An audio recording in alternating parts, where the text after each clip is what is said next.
Hello everyone, welcome to today's class. And आज की class में हम new classical school of criminology पढ़ रहे हैं। हम थर्ड स्कूल पढ़ रहे हैं। हमने प्रीवियस दो वीडियोस में pre classical school of criminology already पढ़ लिया है, the classical school of criminology already पढ़ लिया है।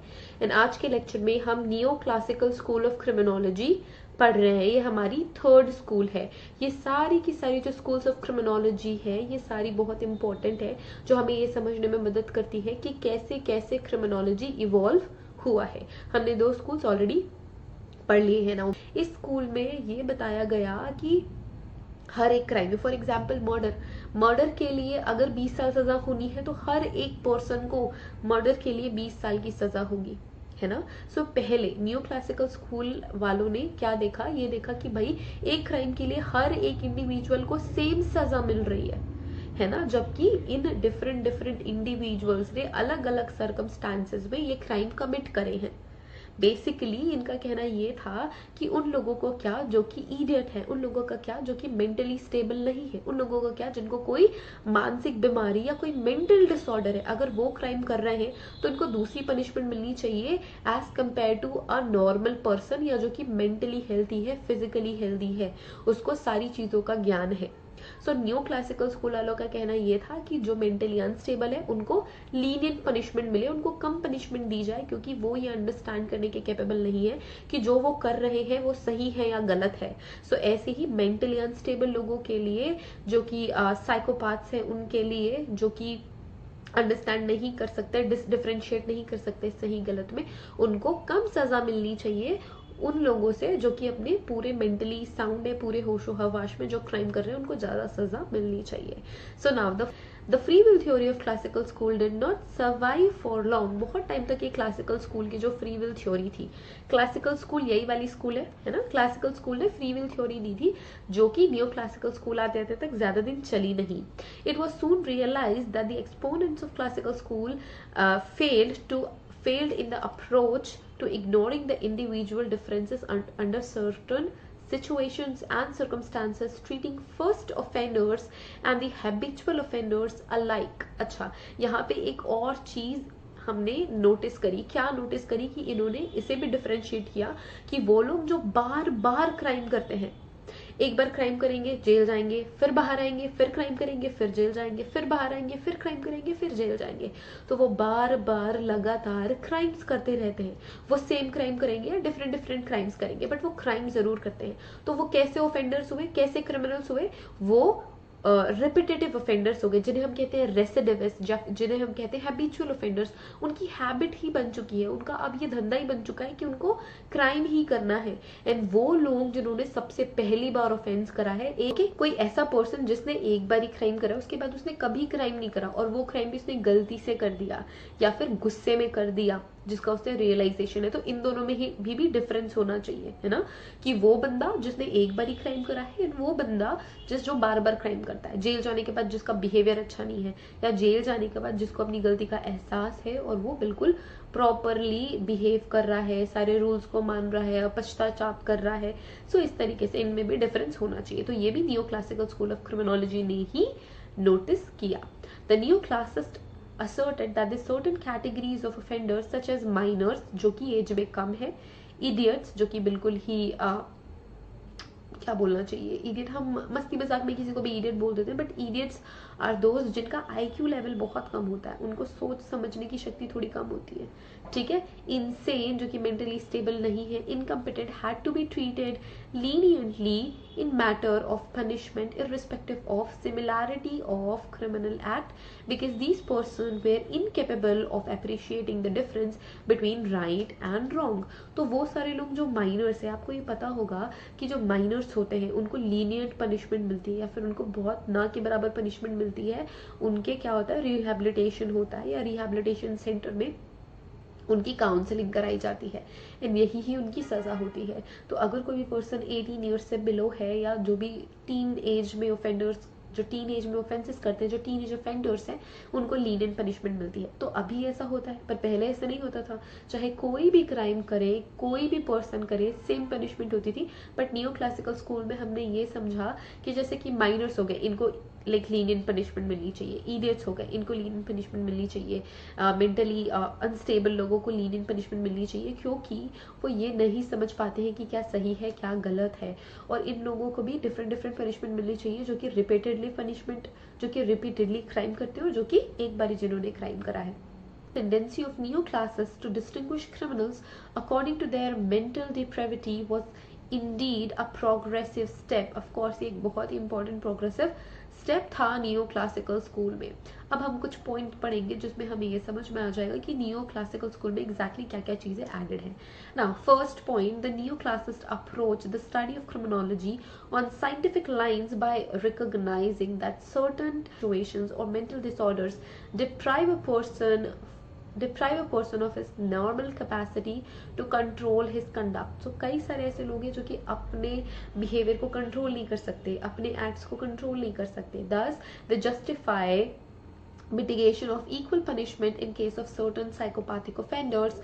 Commenting on this point, Professor Gillen observed that the neoclassists represent a reaction against the severity of classical view of equal punishment of the same offense. अब यहाँ पे हमें यही ही focus करना है कि वो सारे लोग जिनको अपने एक्शंस पे कंट्रोल नहीं है, जिनको सिचुएशन का अंदाजा नहीं है, जिनको सिवियरिटी का पता नहीं है, उनको डिफरेंट पनिशमेंट मिलनी चाहिए। जो प्रोफेसर गिलिन थे उन्होंने ऑब्जर्व करा कि जो नियो क्लासिस्ट है वो क्लासिकल थ्योरी को रिजेक्ट कर रहे हैं, और उन्होंने उसके अपोजिट एक थ्योरी बताई है जो कि डिफरेंशिएट करने की है। Now, neoclassists were the first people who distinguished between first offenders and the recidivist. Recidivist वही होते हैं जो बार बार क्राइम्स करते हैं, जो रिपीटेडली क्राइम्स करते हैं। They supported individualization of offenders and treatment methods which required the punishment to suit the psychopathic circumstances of the accused. अगर वो पर्सन साइकोपैथिक है, जो साइकोपैथ्स होते हैं वो किसी भी तरीके की फीलिंग नहीं समझ पाते, है ना। सो इसी वजह से उनको भी डिफरेंटली ट्रीट करना जरूरी है, इंडिविजुअलाइजेशन करना जरूरी है कि जिस पर्सन ने जिस सर्कमस्टांसेस में क्राइम करा है, जिस भी रीजन की वजह से क्राइम करा है। और हमें इस टाइम पे ये भी समझ में आ गया था कि हर एक क्राइम के पीछे कोई ना कोई कॉज जरूर होता है, कोई ना कोई मोटिव जरूर होता है, किसी न किसी कारण की वजह से ही क्राइम्स होते हैं, right. Now, the Criminal Act still remained to sole determining factor at judging criminality without any regard to intent, but the neoclassists focus at least some attention on mental causation and in mental causation indirectly. अब neoclassists जो थे, neoclassical school के जो members थे जिन्होंने इस theory को follow करा या जिस थ्योरी को सपोर्ट करा, उनका ये भी मानना था कि कहीं ना कहीं से मेंटल कॉजेशन भी होता है क्राइम का, राइट।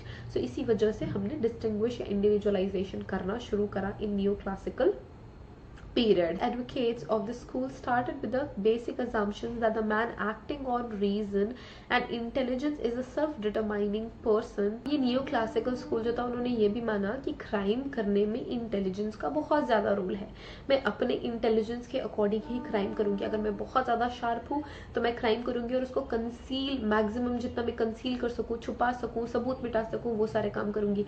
तो इसमें मेरा इंटेलिजेंस वर्क कर रहा है। पर ऐसे लोगों का क्या जिनका जो थिंकिंग कैपेसिटी है वो प्रॉपर्ली काम नहीं करता, उनके सोचने समझने की शक्ति सही नहीं है, they are mentally unstable and they are not responsible, they are irresponsible for their acts. तो उन लोगों को हमें ऑफकोर्स सजा देनी चाहिए, बट लीनियंटली सजा देनी चाहिए।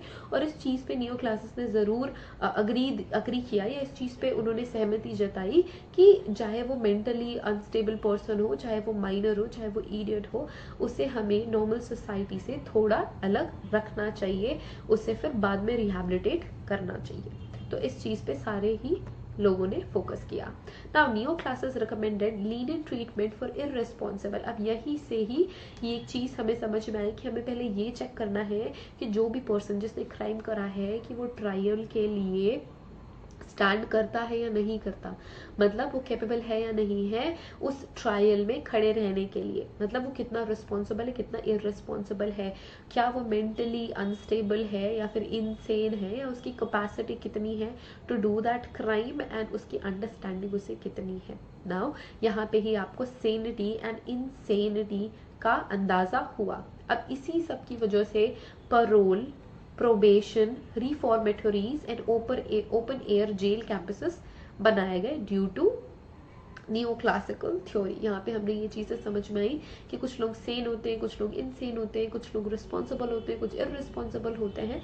इसी वजह से हमने parole, probation, reformatories, open air campuses open करे। नाउ इसके अलावा हमें एक चीज़ और समझ में आई कि एक कोई भी क्राइम होता है वो किसी न किसी कॉज, जो क्राइम होता है वो किसी न किसी कॉज की वजह से ही होता है। That all crimes do have a cause, कोई ना कोई कारण ज़रूर होता है क्राइम्स में। Okay, so now this is really very important. Psychopathy and psychology से हमें इसे डिफाइन करने की कोशिश करी, बट एट द एंड हमने क्रिमिनोलॉजी से इसे डिफाइन करा।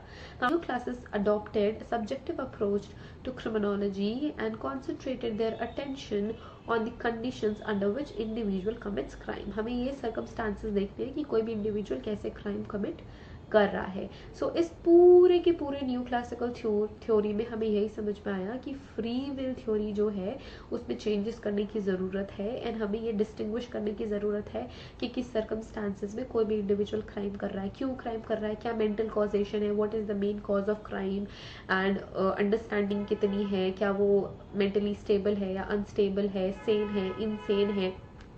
ये सारी चीज़ें हमें समझनी बहुत ज़्यादा ज़रूरी है। So it is so that's it for today's class everyone. I hope ये लेक्चर आप सभी के लिए बहुत ही ज़्यादा इन्फॉर्मेटिव और अंडरस्टैंडिंग होगा। अगर आपको कोई भी क्वेश्चन पूछना है, कोई भी क्वेरी है, तो आप कमेंट करके हमसे पूछ सकते हैं। अगर